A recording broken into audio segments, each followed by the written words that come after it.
Flash റിലീസിൽ നിന്ന് I am game പിന്മാറിയതോടുകൂടി പിന്നെയുള്ളത് ഒരു ചിത്രമാണ്. ആ ഒരു ചിത്രത്തിന്മേൽ വലിയ വലിയ പ്രതീക്ഷകൾ, എക്സ്പെക്റ്റേഷൻസ് ആർ സോറിങ് ഹൈ. പക്ഷെ ഒരു മാസ് കമേഴ്ഷ്യൽ ഭയങ്കരമായ അടിയിടി വെടിപ്പോക പടമല്ല, ഒരു പാവം റോം കോം ചിത്രമാണ്. നിവിൻ പോളിയാണ് അതിലെ നായകൻ, ഗിരീഷ് ഷേഡിയാണ് അതിൻ്റെ സംവിധായകൻ. പോരെ, the hype is very very real.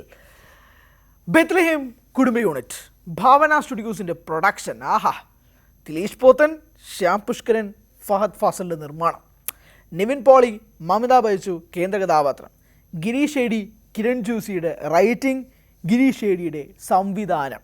പ്രേമലുവിൻ്റെ പ്രധാനപ്പെട്ട ആളുകൾ പടത്തിൽ ഉണ്ട്. അതായത് ശ്യാമോഹൻ, സംഗീത് പ്രതാപ്, മീനാക്ഷി, മമിത ബൈജു ഉണ്ട്.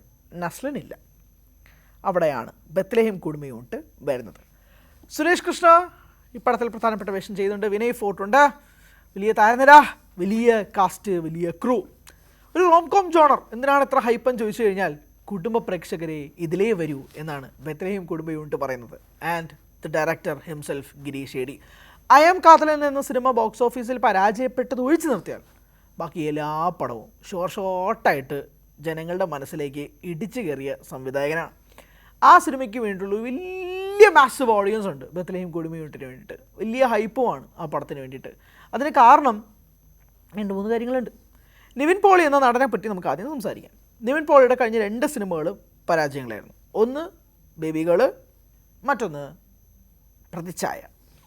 ഈ 2 സിനിമകൾക്ക് ശേഷമാണ് നിവിൻ പോളിയുടെ ഒരു ചിത്രം തിയേറ്ററുകളിലേക്ക് വരുന്നത്. അതായത് സർവം മായയുടെ ഒരു ജൈജാൻറ്റിക് സക്സസിന് ശേഷം 2 പരാജയങ്ങൾ, പിന്നെ വരുന്ന ഒരു റോം കോം ചിത്രം.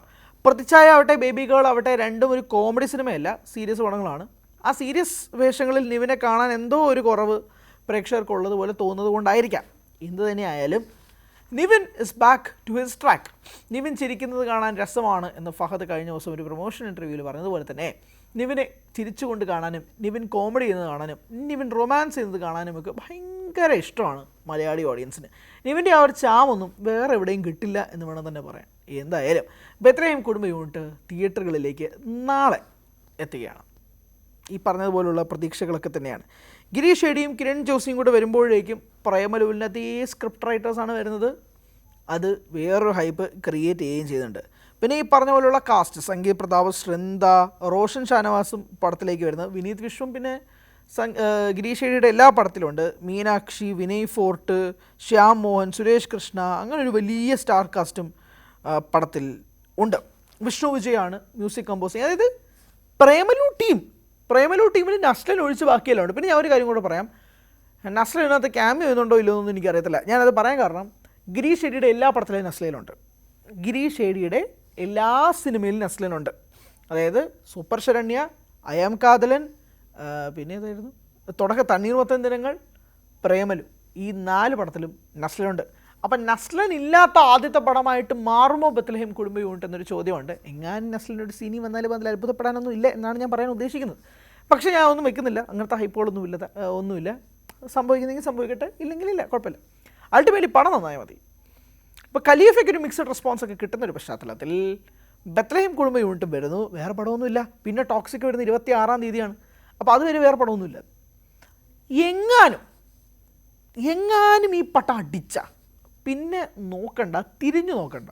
ഞാൻ സീരിയസ്ലി പറയുന്നത്, നിവിൻ പോളിയുടെ ഒരു പടം ഫാമിലി ഓഡിയൻസിന് ഇഷ്ടപ്പെടുന്ന രീതിയിൽ ഹ്യൂമറും റൊമാൻസും ഗിരീഷ് ഷേഡിയുടെ കുറച്ച് പൊടിക്കൈകളും ഒക്കെ കൂടെ ചേർത്ത് കഴിഞ്ഞാൽ പിന്നെ ഓണം വിന്നറായിട്ട് ആരും വരണ്ട. വേറെ ചോദ്യമില്ല, പറച്ചിലുമില്ല. ആ കപ്പെടുത്ത് നിവിൻ്റെ കൈകളിൽ കൊടുത്തിട്ട് നമ്മളങ്ങ് സ്കൂട്ടായി പോവുക. ഇത്രേ ഉള്ളൂ.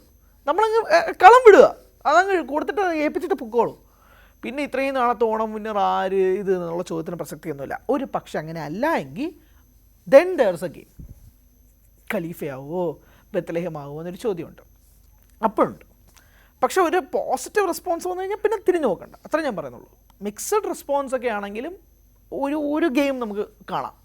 പക്ഷെ പോസിറ്റീവ് വരികയാണെങ്കിൽ, ഞാൻ അൾട്രാ പോസിറ്റീവും അല്ല പറയുന്നത്, പോസിറ്റീവ് വരികയാണെങ്കിൽ ആ കപ്പ് കൊടുത്തിട്ട് ജസ്റ്റ് ലീവ് ദ പ്ലേസ്, അത്രേ ഉള്ളൂ. അതാണ് ബെത്ലഹേം കുടുംബ യൂണിറ്റിന് വേണ്ടിയിട്ടുള്ള എൻ്റെ പ്രതീക്ഷകൾ. അങ്ങനെ ആയിരിക്കും ഉണ്ടാവുക എന്നുള്ളതാണ് ഞാൻ പ്രതീക്ഷിക്കുന്നത്. Promo was nice, trailer was great. അങ്ങനെ വളരെ ഹുക്കിംഗ് ആണ് ആ പടം. നല്ല നല്ല ഹ്യൂമേഴ്സൊക്കെ വർക്കായി കഴിഞ്ഞ് തിയേറ്ററുകളിൽ ഒരു പൊട്ടിച്ചിരിയുടെ ആലപ്പടക്കമൊക്കെ ഉണ്ടാക്കിയെടുക്കാൻ കഴിഞ്ഞാൽ നല്ലതാണ്. പിന്നെ മാത്രമല്ല, കഴിഞ്ഞ ദിവസം ഒരു പ്രൊമോഷൻ ഇൻ്റർവ്യൂ ഒക്കെ പുറത്തു വന്ന സമയത്ത് ഒരു നല്ല സിനിമ ഉണ്ടാക്കി വെച്ചിട്ടുള്ളതിന് ആത്മവിശ്വാസം എല്ലാവരുടെയും മുഖത്തുണ്ട്. സാധാരണ മിക്ക സിനിമകളും ചെയ്തെടുക്കുന്നവരുടെ മുഖത്തത് ഉണ്ടാവും, കാരണം ആളുകൾ തിയേറ്ററിലേക്ക് വരണമല്ലോ. പക്ഷേ ഇവിടെ എന്തോ ഒരു സിൻസിയറിറ്റി ഫീൽ ചെയ്യുന്നു. ആ ഫീലിംഗ് കൃത്യമായി വർക്കൗട്ട് ആയാൽ then we are in for a treat.